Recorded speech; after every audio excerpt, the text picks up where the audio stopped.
I guess let's just be honest. We forget some things sometimes, right? Anybody else forgot anything recently or made any kind of big mistakes or embarrassing mistakes? Yeah, huh? And I don't know if it's just an age thing with me or what, but it kind of makes me nervous because I know sometimes lately I've kind of forgotten some things. And I didn't, what was that? I have a lot on my mind. Maybe there's just not enough room in there for it, but I know this past week I was not looking forward to a doctor's appointment, and it was Tuesday afternoon, so I showed up at the doctor's office at 2:40, and I was figuring I'd have my time with the doctor in his white glove. And I got there, and they said, "You're not on the schedule." And I'm like, "Well, it's in my schedule." And she said, "Oh, we called you like a month and a half ago, and it's rescheduled for next week, Tuesday." I'm like, "Oh, so I still have to look forward to this Tuesday, okay?" But anyway, why didn't I take that off my calendar? And then yesterday I got a text from somebody for whose wedding is in September, and they said, "We know you've been really busy lately, but are you coming to the wedding?" And I'm like, "I thought we sent that out." Of course we're coming to the wedding. Well, when I got home last night, there it was. Why didn't we send that out, huh? I don't know what it's a sign of, but I hope there's others who are like me, and sometimes you just kind of forget some things. But then you're gracious for people to say, "Hey, you forgot this," or "Hey, text me," right? It's called grace. And I'm grateful that God does that with us too, huh? Because honestly, we kind of slip up with God a lot of times too. And I think this morning, maybe this is all providential. Does it have anything to do with the message? Maybe nothing, maybe everything. But God gives us opportunities sometimes, and we slip up, right? Sometimes intentionally, sometimes unintentionally. And one of the things I'm grateful this morning that I didn't miss was the opportunity that you gave me to go to the National Pastors Convention conference down in Atlanta, Georgia, at the John Maxwell Learning Center in, I think it was back in April or maybe it was May. I forgot. It's one of those 2 months, okay? But anyway, one of the things that we talked about when we were there is the story of Nehemiah. And I never really looked at Nehemiah from the way that they presented Nehemiah at that conference. And this morning I'm going to do my best to bring the story of Nehemiah, or at least some parts of Nehemiah, or some principles of Nehemiah, into the context of this ministry and the challenges that we have today.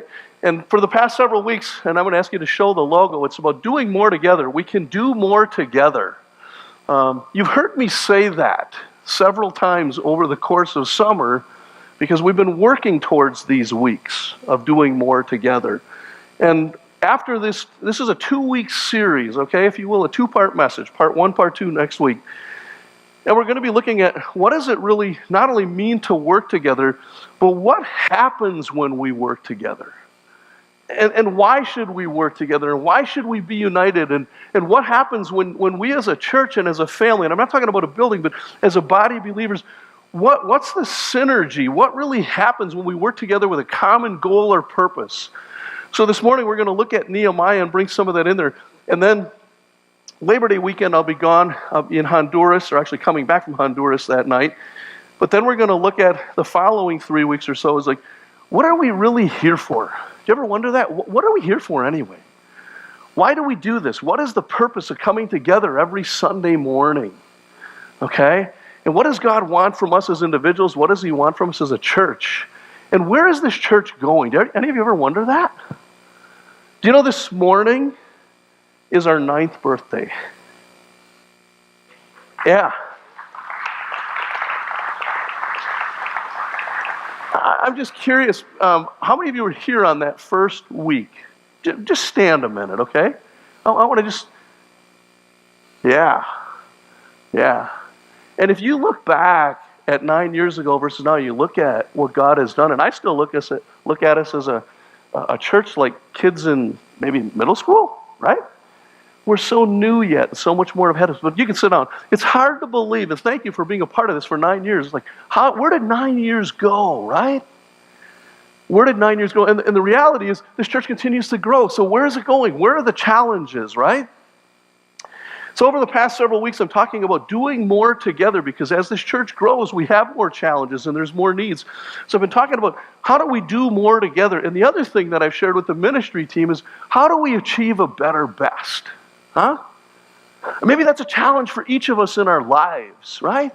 If God expects us to give him our best, how do we achieve a better best?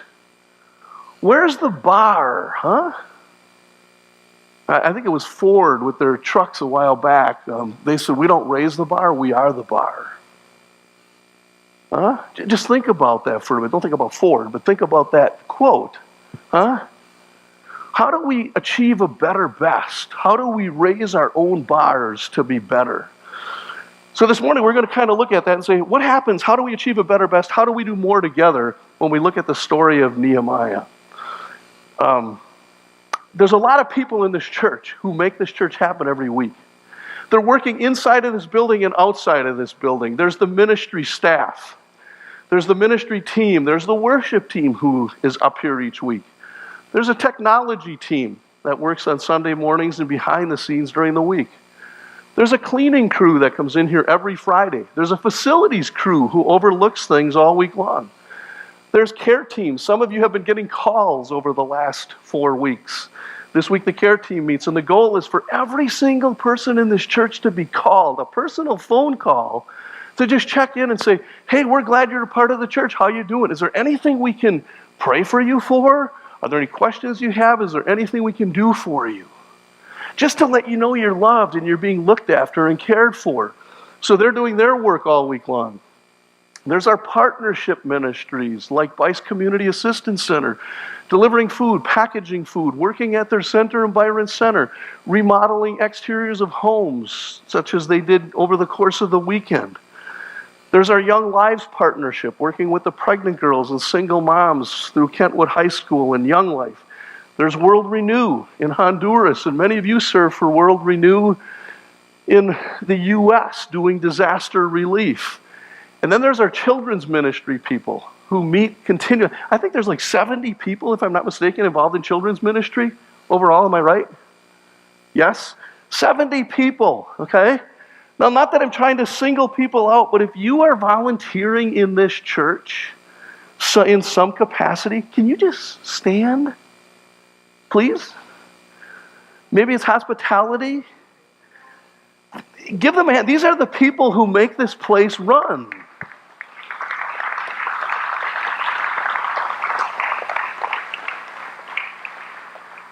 And you can stand for the rest of the service if you want, or you can be seated, okay? Now, I know we're not supposed to have favorites, so I want to be careful with this. But you know what? Sometimes, I hate to say it, but if there were rock star volunteers, those would be the favorites, right? Those are the people who just show up, and I know that some of you are praying behind the scenes, right? And some of you are supporting people who are helping because you maybe can't, but you know what? Hillary Clinton was right when she said it takes a village to raise children. Huh? Can we all agree on that? I'm not trying to be political. It does take a village. It takes a church to raise children. It takes a church to raise family. It takes a church to care for a community. And it takes people who see it. And it doesn't just take people who see it, it takes people who get it. And people who get it are people who do something about it. And that's the story of Nehemiah. That's the story of Nehemiah. I want you to look at just little portions of it this morning. And we're going to start with Nehemiah 1, verses 1 through 4. So look at it with me. It says, in late autumn, in the month of Kislev, in the 20th year of King Artaxerxes' reign, I was at the fortress of Susa. Hanani, one of my brothers, came to visit me with some other men who had just arrived from Judah. I asked them about the Jews who had returned from captivity and about how things were going in Jerusalem. They said to me, things are not going well for those who return from the province of Judah. They're in great trouble. and disgrace. The wall of Jerusalem has been torn down, and the gates have been destroyed by fire. When I heard this, I sat down and wept. In fact, for days I mourned, fasted, and prayed to the God of heaven. I want you to stop there for a minute and imagine that you are Nehemiah. And imagine your Jerusalem is Byron Center or Cutlerville or Granville or wherever you come from this morning. I know there's somebody even here this morning from Alaska that's visiting. But imagine the town that you grew up in. Maybe I'll say Sheboygan, Wisconsin, for me. And I've been away for so many years. Maybe I should say Harrison, South Dakota, because we were there earlier this summer. My mother-in-law had not been home for 40 years. And she wanted to go back to South Dakota. And when she went there, it was nothing like she remembered. The town had less than 50 people left in it. So I want you to kind of picture that this morning. Imagine the town you're living in, and you've been away for a long time, and all of a sudden you're working somewhere, and one of your brothers gets in touch with you, or a family member gets in touch with you and says, hey, I'm giving you a report on how things are back at home. And back at home in your Cutlerville or your Byron Center, wherever you're from, things are not good. The wall that protected your city, it's in ruins. There have been fires. Things are burned down. It's chaos. Nothing is good. Everything's just, it's a mess. It's a wreck. The beautiful town that it once was is no more. What's left of it is rubble, if you will. The walls have crumbled. There's decay. Perhaps morally, physically, but I suggest also spiritually, because there's a whole lot of discouragement. And this God who was worshipped, and Jerusalem, this holy place, is no longer a holy place. It's a holy mess. That's the situation. It's in ruins, shambles. Now, I wonder if you and I had lived there that day, or if that's the case for us today. There's a couple of things I might suggest. One is, did the people who lived there, or if we were away for so long, and maybe we knew it, how would we feel about that? First of all, do we think, you know what? Did you ever go in my office? When I see the dust bunnies, I know it needs to be cleaned. Right? Did that just happen overnight? We don't see it, do we? Until the dust bunnies are there. Slowly it happens, and sometimes we don't even see it, right? I mean, we see this decay, and we just don't see it. One day we look at our vehicle, and we see all that rust on it. We say, how did that happen? It happens over time. Right? I think sometimes when you just live in it, you just accept it, and you don't see it. Stuff just happens, and it just becomes so a part of who we are in our environment that we just don't see that it's happening. Or the other thing is we look at it and we know what's happening, and we say, I can't fix this. I can't change this. I can't stop it for whatever reason. So we just kind of ignore it or deny it, and we let it go on. And I wonder if either one of those aren't the cases in the time of Nehemiah's day with Jerusalem. But I think that's the same for us. I think sometimes we look at things that need to be changed, and I don't know about you, but I try to watch the news less and less. I really do. Because it's very depressing. And honestly, when I look at the young kids, I mean, I'm not saying I want to protect our kids from everything, but it's like, man, I don't want our kids to be shaped by the news of today. I want to be shaped by the hope of the gospel, the good news, right? But there's so much stuff going on, and sometimes I think we sometimes sit back and say, this is just too big. I can't change it. I can't change this problem. I can't change this problem of racial inequality. I can't change this problem of poverty. I can't change this problem of drugs. I can't change this problem of blight in our neighborhoods or crime in our neighborhoods. I can't change this problem, this financial crisis that the country is in. Sometimes we think it's too big for us to do anything about. And I think that's what it was like in that day. But then there's the story of Nehemiah. And what Nehemiah reminds us of is that we can do more together when we work together. Nehemiah's story is an incredible story. And I want to suggest that there's so much more to Nehemiah's story than just rebuilding the walls. Many of you know the story, right? I mean, we'll read another piece of it, but Nehemiah sees the brokenness, right? He sees what's happening. So Nehemiah, it says he prays about it, right? He wept. And you look at it in the original language, and I mean, this guy was broken. He was broken. He didn't just cry for a minute and then go back to his job. He was broken. He said, I have to do something about this. Now you can look at the story and say, yeah, Nehemiah put together this plan. He prayed. He went to the king. He got permission to rebuild the walls. He pulled this whole group of people together, right? And together they rebuilt the city in how many days? Anybody know the story? 52 days. How can you rebuild a city in 52 days? When you do more together. When you work together. There's a synergistic effect. Okay? But that's part of the story. What I learned at this conference, and I've never seen the story of Nehemiah this way, but this is so true, and don't miss this. If we just look at the story of Nehemiah, we see a guy who he saw a need and he had a vision and he did something about it. He prayed, he wept, he went to the king, got permission, they rebuilt the walls in 52 days, right?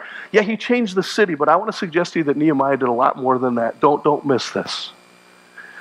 Nehemiah made a difference in how the next generation saw God. You got that?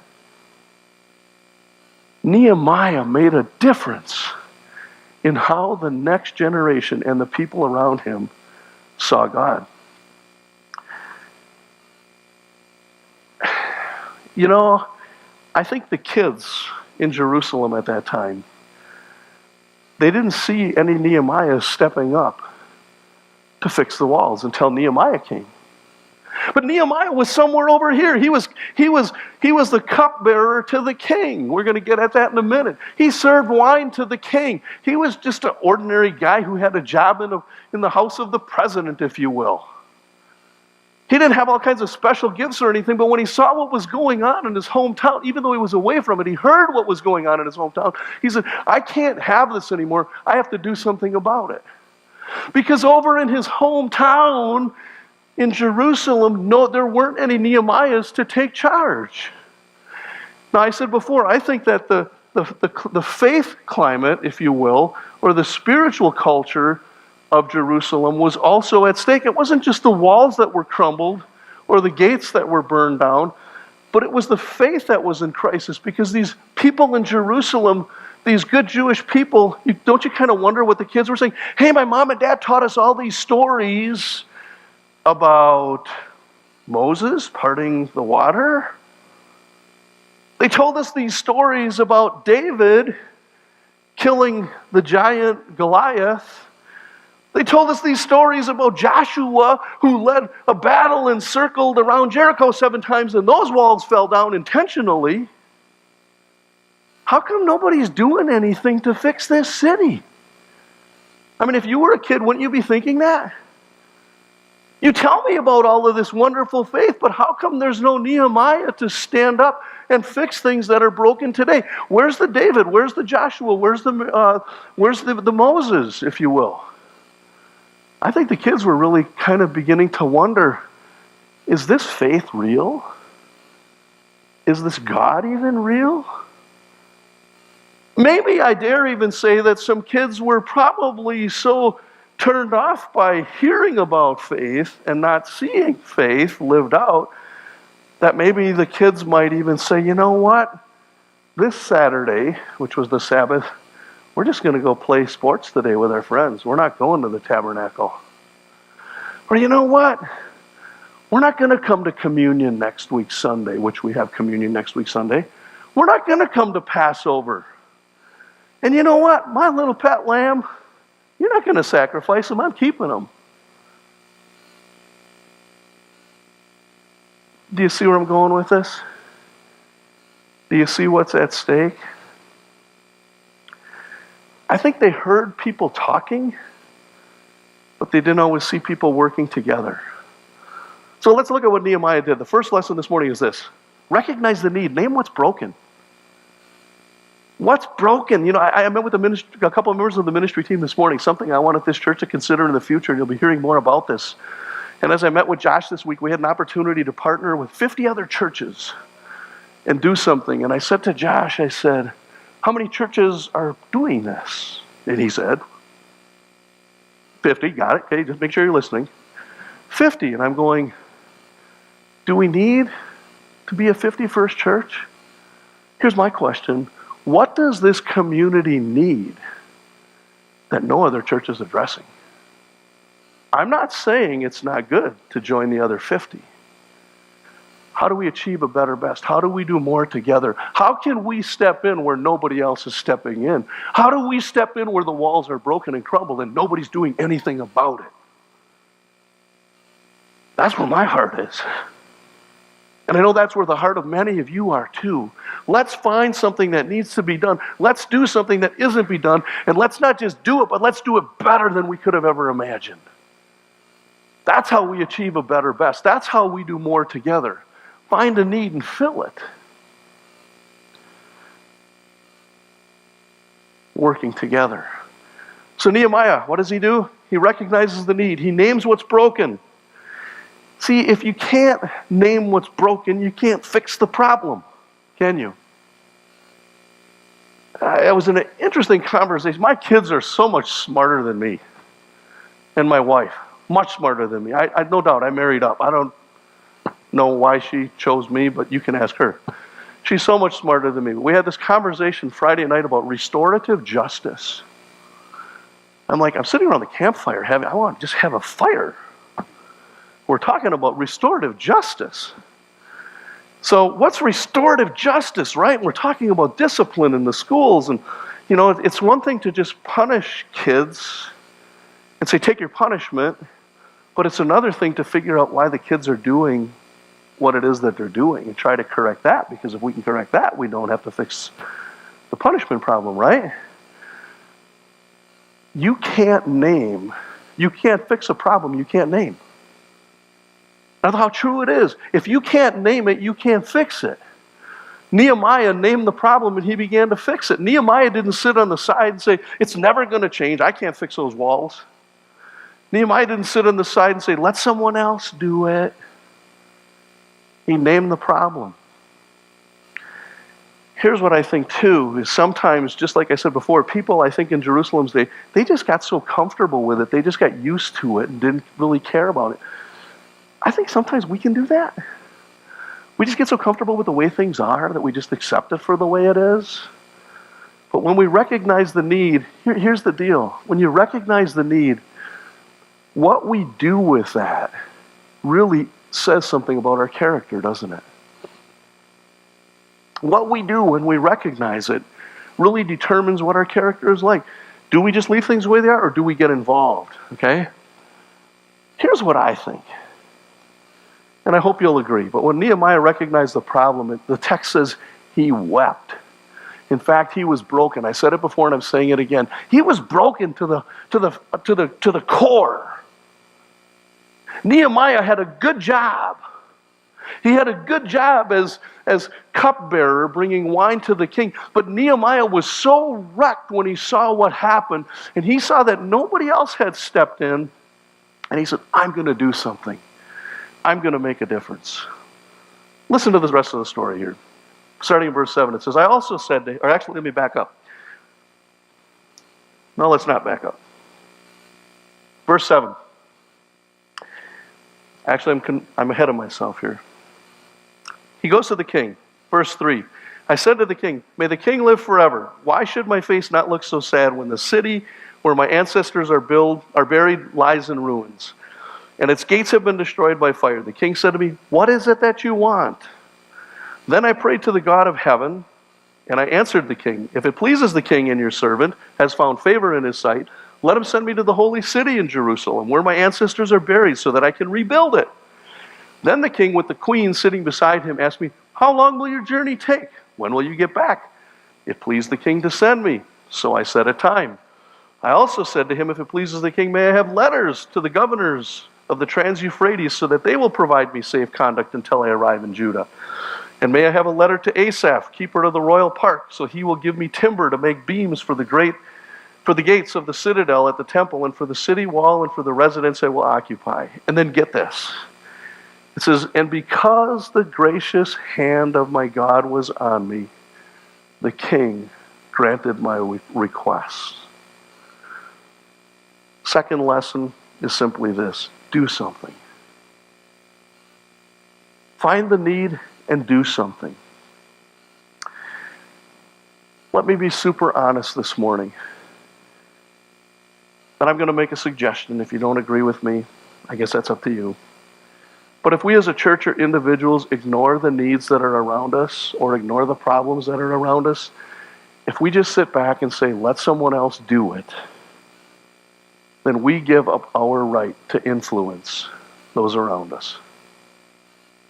We give up our right to influence. We can't be an influence. And even more than that, if we just see a need and others know that we see the need and we don't meet the need, you with me? We lose our credibility.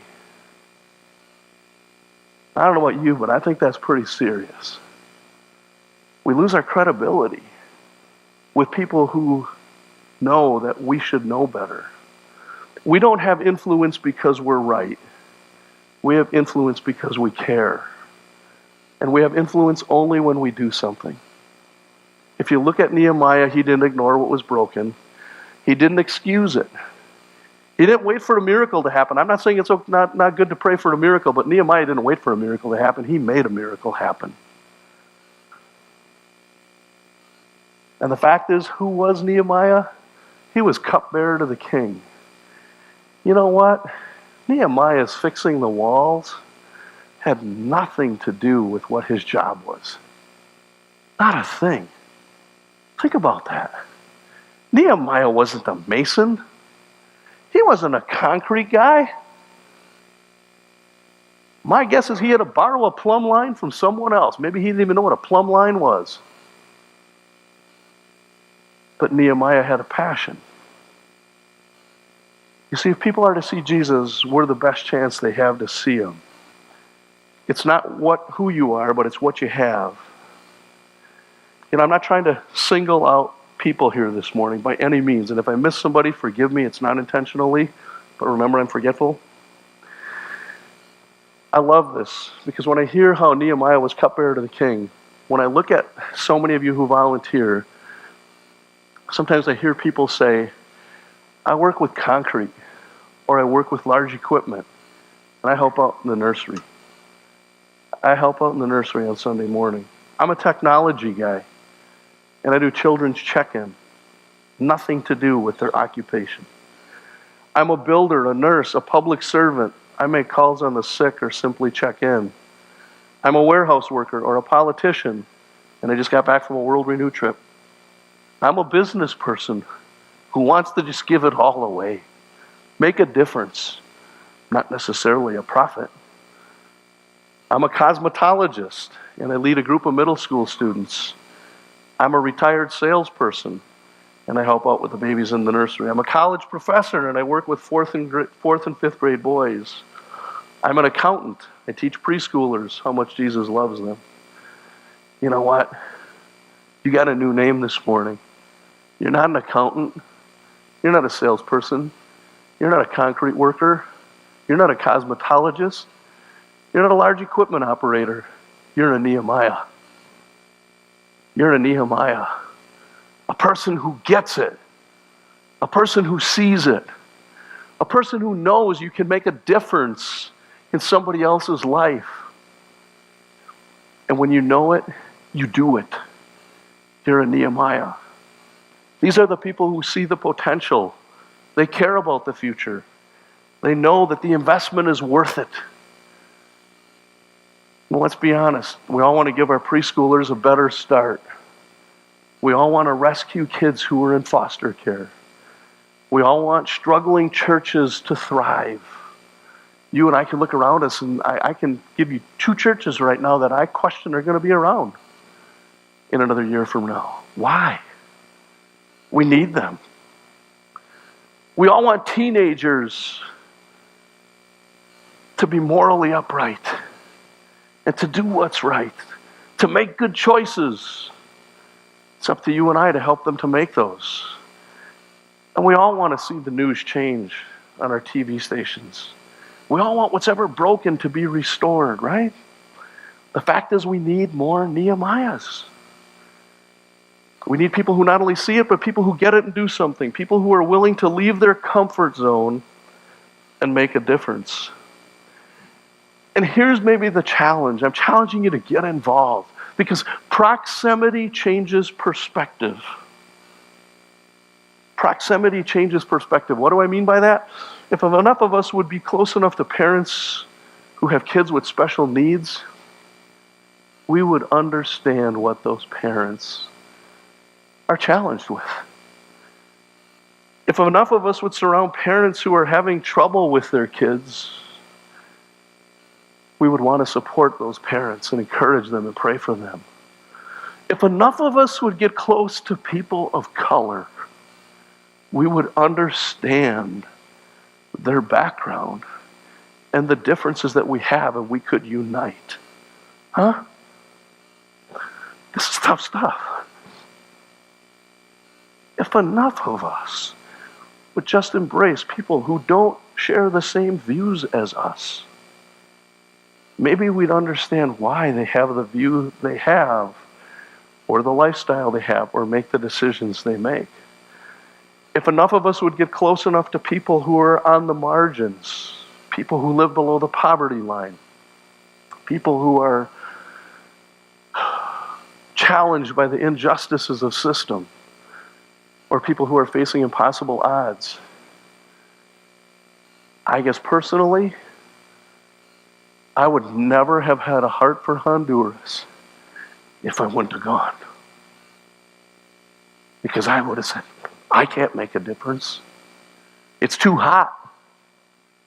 I don't like corn tortillas and beans at every meal. Now, if they're watching this morning, I will eat them.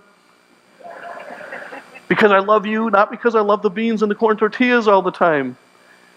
But when you get closer to the challenge and understand, you begin to love people for who they are. And you begin to understand that God loves them. And you begin to risk and use whatever you have because you know that what you're doing makes a difference. So one of my challenges this morning is get out of your comfort zone. Get out of your comfort zone. God doesn't want you there. I mean, isn't it great to go across South Dakota and Minnesota on I-90, 85 miles an hour, no traffic? But it sure ain't exciting. It's not.